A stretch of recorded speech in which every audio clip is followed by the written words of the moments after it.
మహోన్నత గనుడా నీకు వందనాలు తెలియపరచుకుంటున్నాము ప్రభా. ఈ సమయంలోనైనా మా సహోదరులు ప్రభా, అయా దైవజనులు ప్రభా జోషి గారి కుటుంబాన్ని బట్టి మేము ప్రార్థన చేస్తున్నాం ప్రభా. దైవజనరాలు రాజకుమారి గారిని బట్టి మేము ప్రార్థన చేస్తున్నాం. వారిద్దరికి అప్పచెప్పిన సేవని మీరు జ్ఞాపకం చేసుకోండి ప్రభా. బలముగా అతను వారిద్దరిని మీరు వాడుకోమని మేము ప్రార్థన చేస్తున్నాం ప్రభా.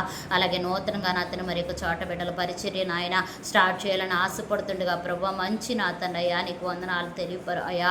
మంచి స్థలాన్ని వారికి మీరు ఏర్పాటు చేయండి నాయన. నీకు స్తోత్రాలు ప్రభా. అక్కడ నా తనంతా నాయన పరిచర్యకి నాయన సానుకూలంగా ఉండే కృపను మీరు దయచేయమని మేము ప్రార్థన చేస్తున్నాం. వారికి ఇచ్చిన ఇద్దరు కుమార్తెను బట్టి ప్రార్థన చేస్తున్నాం. తల్లిదండ్రులకి నా తండ్రి చేదోడుగా వాదోడుగా ఉండే బిడ్డలుగా నా తండ్రి ఆ ఇద్దరు కుమార్తెలను మీరు ఆశీర్వదించండి. వారి చదువు విషయంలో నా తండ్రి జ్ఞాన విషయంలో నాయన బిడ్డలకి మీరే తోడుగా ఉండి కృప చూపించి నడిపించిన ఆయన వారి నా తండ్రి చేసిన పరిచర్యను అంతటినీ మీరు దీవించి కృప చూపించి నడిపించి ఆశీర్వదించమని యేసు నామమున వేడుకుంటున్నాము తండ్రి. ఆమేన్.